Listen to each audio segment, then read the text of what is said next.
حکمت والے فیصلے کر دیے جاتے ہیں. تو اللہ تعالیٰ نزول قرآن کی رات میں یہ سارے فیصلے کرتے ہیں تقدیر کے.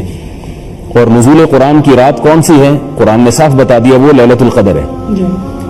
تو معلوم یہ ہوا کہ وہ فیصلے بھی لیلۃ القدر میں ہوتے ہیں، اس کا بھی لیلۃ البراءۃ سے کوئی تعلق نہیں ہے. اس بارے میں روایات اس پائے کی نہیں ہے کہ وہ قرآن کا مقابلہ کر سکیں. کمزور روایتیں اور موضوع منگھڑت روایتیں.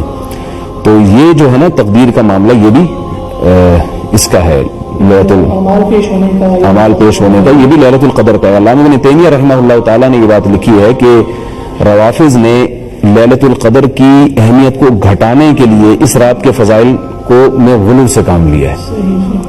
یعنی جو چیزیں لیلۃ القدر سے متعلق تھیں وہ یہاں پھر دی ہیں. ایک اور چیز اس بارے میں بتائی جاتی ہے اگلے دن کا روزہ. تو اگلے دن کا روزہ بھی کسی صحیح حدیث سے ثابت نہیں ہے. ابن ماجہ کی ایک روایت ہے، وہ بھی سند کے لحاظ سے بہت کمزور ہے.